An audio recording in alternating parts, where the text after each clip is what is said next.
Halo, selamat sore, siang, malam, pagi buat teman-teman peda, penonton muda dari podcast Klik Aman, podcast teknologi edukatif yang buat kamu makin adaptif. Ditemenin sama aku, Rara dari Ilmu Komunikasi UPN Veteran Jakarta Angkatan 2022. Dan sekarang nih aku nggak sendirian, aku ditemenin sama teman-teman aku buat ngobrol-ngobrol yang santai tapi informatif kayak gitu. Boleh dong teman-teman, coba kenalin diri dulu. Boleh. Hai semuanya, kenalin gue Fani dari Ilmu Komunikasi UPN Veteran Jakarta Angkatan 2022. Halo, nama gue Febri, gue dari Ilmu Komunikasi Angkatan 2022. Halo, nama gue Yusuf Bintang Bali Kesit, gue dari Ilmu Komunikasi UPNPJ juga 2022. Nah, kan udah mulai masuk semester tua nih teman-teman. Gimana nih kabarnya? Alhamdulillah baik. Dibaik-baikin aja lah. Baik. Kayak gitu ya, jadi teman-teman udah masuk semester tua nih. Nah, kira-kira kan kita udah lama nih berkecimpung di dunia ilmu komunikasi kayak gitu. Apalagi kita Gen Z kan, yang pastinya kita bakal up to date banget sama isu-isu yang lagi terkini. Nah, boleh dong coba kalau menurut kalian nih, isu apa sih yang lagi cukup sering jadi trending topik gitu? Bener banget. Nah, kita sebagai Gen Z dan juga anak ilmu komunikasi pasti kita tuh up to date abis sama berita-berita terbaru yang lagi hangat dibicarakan. Bener banget. Kalau gue sih akhir-akhir ini sering lihat banyak kejahatan cybercrime gitu di sosial media yang lagi scroll-scroll gitu lah. Ya sih, kurang lebih sebenarnya sama sih kayak yang dikatakan sama Ibi juga. Akhir-akhir ini emang banyak sih kejahatan-kejahatan ya, termasuk cybercrime itu. Dan emang lagi marak gitu loh.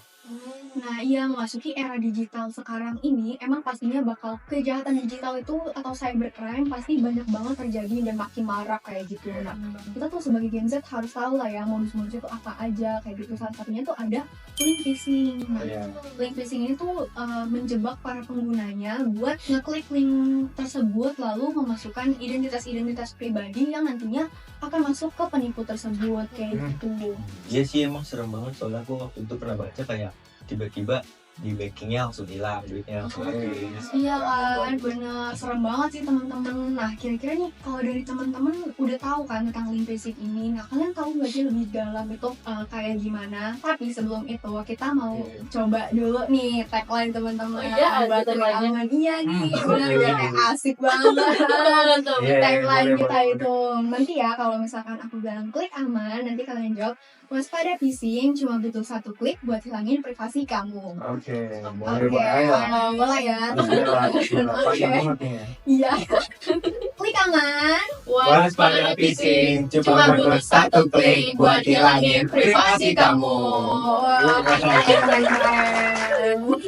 Oke, sekarang kita mulai masuk nih ke pembahasan kita yang daging banget ya. Kira-kira nih dari kalian tahu gak sih apa itu link phishing gitu jenis-jenisnya? Mungkin ada yang bisa sharing?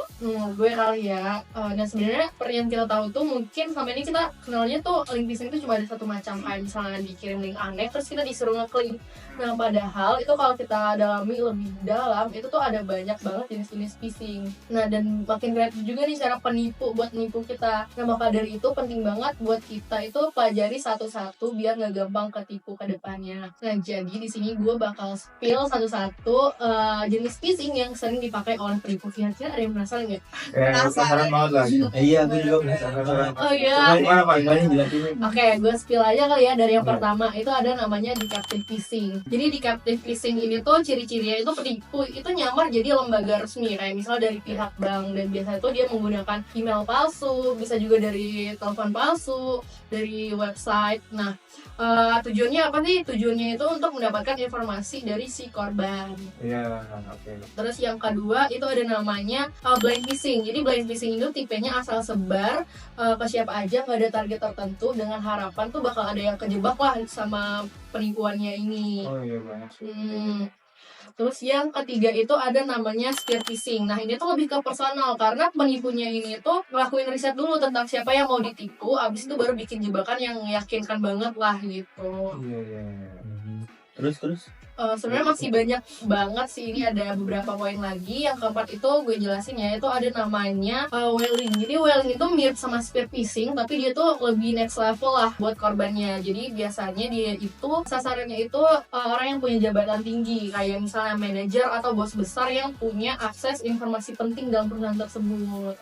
Dan yang kelima itu ada namanya phishing, alias phishing lewat pesan teks atau SMS. Nah biasanya itu pesannya itu bersifat mengancam atau mendesak pelaku untuk segera misalnya ngeklik link tersebut. Jadi ini kayak mendesak, ayo cepetan, kalau enggak Buru ya dia. iya diburu biar kita nggak sadar juga. Yang hal urgent gitulah biasanya. Oke. Nah terus yang keenam masih ada nih, namanya web phishing. Mungkin kalian udah sering denger ya, web phishing ini tuh dia tuh buat website palsu yang tampilan mirip banget sama website aslinya. Tujuannya apa ya? Tujuannya apalagi kalau buat bukan buat ya udah data pribadi lo. Kayak lo login nih di web tersebut ya, itu nanti data login lo bakal dicuri sama si penipunya. Tadi tag juga di menipu ya. Benar banget. Terus yang terakhir itu ada namanya phishing. Jadi phishing itu biasanya itu phishingnya itu lewat telepon dan nyamar jadi perwakilan layanan pelanggan, petugas keamanan atau entitas resmi buat dapetin data pribadi lo. Jadi dia tuh lewat telepon nipunya ya, kayak nyamar juga gitu kayak yang poin pertama, tapi dia lewat telepon gitu. Nah jadi tadi gue udah jelasin ada 7 kan jenis-jenisnya yang sering digunakan sama penipu. Gue jadi penasaran deh, kalian tuh punya pengalaman yang gak mengenakan gak sih tentang phishing dari 7 poin yang udah gue jelasin tadi? Ada sih sebenarnya yang menarik perhatian gue, sebenarnya satu tadi yang paling terakhir sih. Ada satu jenis yang namanya phishing, kalau nggak salah penipunya lewat telepon ya. Iya benar-benar. Jadi gue punya pengalaman, gue tuh kan punya bank mandiri. Ceritanya itu berawal dari gue main sama teman-teman nih, main di rumah teman gue, dan tiba-tiba dia nelpon, emang nomornya nggak dikenal. Gue tuh kalau ada nomor nggak dikenal nelpon, gue selalu curiga emang, ini ada apa nih, ini penipu dari mana nih, gue selalu begitu. Cuma kan Takutnya tawarin pinjol. nah apapun itu lah pokoknya negatif. Cuma gue juga selalu naruh hal positif, kayak misalkan gue takut ada hal-hal yang urgent gitu loh, Ya Benar. tiba-tiba ntar ada apalah gitu ya kan, pokoknya urgent, gue takut ya. Makanya yaudah gue coba angkat, halo ini siapa gitu kan, terus dia halo selamat siang bla bla bla bla dengan kalimat penipu yang biasanya mereka gunakan. Tapi bahasanya emang kayak official banget sih, maksudnya emang mereka udah riset banget loh gimana sih caranya customer service atau teller bank itu nelpon apa sih namanya, Center. pengguna ya, para penggunanya gitu. Emang mirip banget sih dari kalimat-kalimatnya dia, dari suara-suaranya dia, itu emang kayak dari penipu yang udah handal lah gitu. Terus khas banget gitu loh suara-suaranya, sosok bijaknya gitu. Iya gimana? Ya pokoknya gitulah ya, panjang. Nah yaudah dari situ sebenarnya gue tuh awalnya aneh karena dia minta kode OTP, minta tolong kirimin kode OTP gitu kan. Berarti pas lagi telepon langsung ada muncul OTP gitu. Iya, jadi kayaknya sih sebelumnya dia tuh udah ngirim pesan kode OTP-nya. Cuma kalau gue kan pesan emang bodo amat gitu, karena nggak ada yang penting juga di pesan menurut gue gitu. Iya, kecuali emang ada kode OTP dan lain-lain buat login ke Gmail gitu misalkan. Nah, itu udah kekirim duluan mungkin ya. Terus dia bilang minta kode OTP-nya gitu kan. Terus kok aneh, gue nggak ngapa-ngapain gitu kan. Terus wah ini gue curiga kan, kayaknya ini penipuan gitu.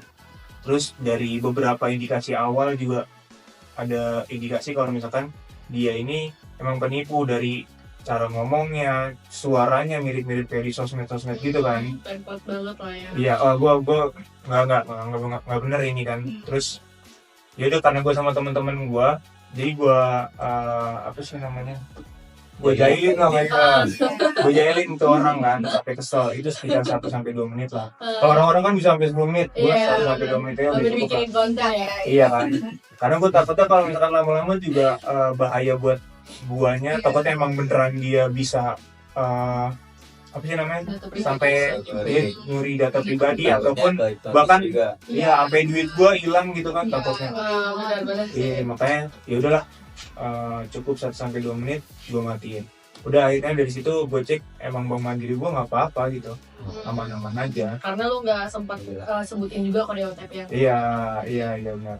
Benar banget sih dari cerita Ucup tadi itu termasuk banget yang tadi gue jelasin terakhir namanya Iya. phishing ya kan. Phishing. Terus ini jadi reminder juga buat kita semua kalau pihak bank itu tuh nggak pernah minta apalagi kode OTP. Nah itu karena kode OTP itu bersifat pribadi banget, yang boleh tahu tuh cuma lo doang. Walaupun pihak lain minta gimana tuh jangan pernah kasih ya guys. Kalau kalian dapat telepon kayak gitu itu kalian langsung blok aja, jangan direspon. Oke? Nah dari cerita Ucup tadi ternyata tuh salah satu dari kita udah hampir jadi korbannya ya. Iya. Ya, menurut phishing Untuk pinter ini. saya. Nah ya udah keren banget ya. Kita udah paham gitu ya. Banyak juga ya tadi jenis-jenisnya yang dari Fani ceritain. Iya, ada berapa tadi? Iya, itu banyak banget. Nah, kira-kira selain Ucup ini nih, ada lagi nggak sih guys yang tahu atau ngalamin gitu tentang kisah-kisah phishing ini lagi? Gue pernah baca di berita gitu, isinya kayak kan kita sebagai mahasiswa akhir ini kan pengen berjenjang ke lebih yang serius lah, bekerja. Bekerja. Udah salah paham nih. Ya. Dokter infolanger gitu ya.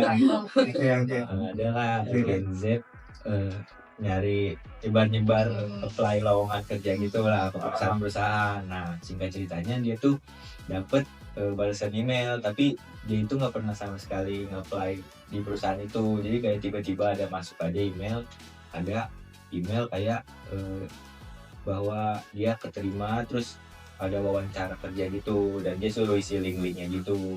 Padahal dia nggak pernah daftar gitu. Dia nggak pernah sama sekali. Padahal dari awal udah mencurigakan ya, dia tuh nggak pernah daftar gitu di situ. Tapi mungkin kita mikirnya namanya lagi desperate gitu ya, butuh uang ya, indis ekonomi gitu. Jadi dia mungkin mikir rezeki nomplok gitu ya. Jadi ya udah deh, dia coba aja gitu kali ya. Ya padahal kan aneh gak sih dari awal tiba-tiba dapet email dari perusahaan gitu. Nah kan emailnya udah aneh kan. Terus itu secara emailnya itu bagus banget, rapi banget. Jadi dia kayak tertarik lah buat coba untuk isi dulu link-link itu. Oh berarti dia diisi linknya. Dan suruh ada ngunduh file jadwal interviewnya gitu. Oh ada filenya juga. Ada. Itu isinya apa itu? Ternyata pas di klik ini, linknya tuh isinya kayak ada janggal, ada aneh. Masa disuruh ngisi nama lengkap, sampai KTP, sampai foto OTP-nya itu. Hal pribadi banget. Iya. Oh ini ada kan? Iya, kalau OTP buat apa itu maksudnya? Nah, masa kamar kerja pakai kode OTP? Iya. Benar-benar. Enggak, itu aneh sih, janggal itu.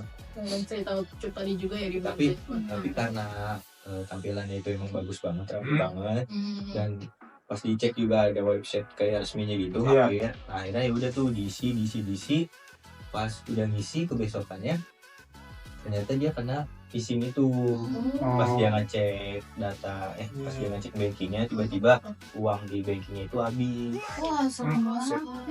Kalau nggak salah kerugiannya sampai 10 juta. Wah, Lumayan astaga. Iya lumayan banget. Padahal